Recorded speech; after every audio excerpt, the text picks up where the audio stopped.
எந்த ஒரு போராட்ட களம் பண்ணாலும் மாணவர்கள் பிரச்சனையா முதல்ல வந்து நிப்பாரு, மீனவருக்கு பிரச்சனையா முதல்ல வந்து நிப்பாரு. ஐயா வீடு இருக்கிறாங்க யார் சொன்னா முதல்ல ஆளா வந்து நிப்பாரு.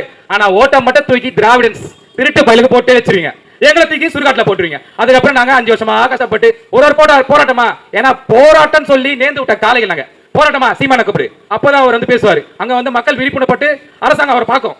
எல்லா போராட்டம் தான் வரணும். இன்னும் எத்தனை காலத்து தான் எங்களை ஏமாத்த போறீங்க? 1000 தரேன், 2000 தரேன், 1500 தரேன். ஏய் கேனப்பா நினைச்சுங்களா? இன்னும் எத்தனை காலம்? நீங்க விரைவில் உங்களுக்கு சமாதி கட்டுற காலம் வரண்டா. அதுக்கு ஒரு கட்சி இருந்தா அது நாம் தமிழர் கட்சி தான். நான் யாருன்னு சொல்றது தேவையில்ல, நீங்களே கண்டுபிடிச்சிருப்பீங்க. கூப்பன் சொன்னாங்க. இந்த கூப்பன் சொன்னோன்னா எனக்கு வந்து பழைய ஞாபகம் வந்துச்சு. கூப்பன் சொன்ன 20 ரூபாய் ஞாபகம் வந்துச்சு. கூப்பன், ஆமா கூப்பன், ஒருத்தர் மாத்திட்டு போனார் 20 ரூபாய் டோக்கன், அவ்வளவுதான் ஞாபகம் வருது. அடுத்தது எங்களுக்கு தராங்க கூப்பன். எங்க வைக்க போற பெருசா ஆப்பு. ஏமாறுற மக்கள் இருக்கிற வரைக்கும் என்னடா பண்றது? எப்பா ஏமாத்தின்னு போங்கடா.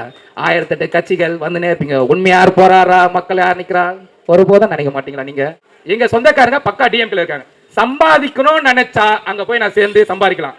ஆனா இந்த களத்தை ஏன் தெரியுமா? இது உண்மையும் நேர்மையான ஒழுக்கமான கட்சி.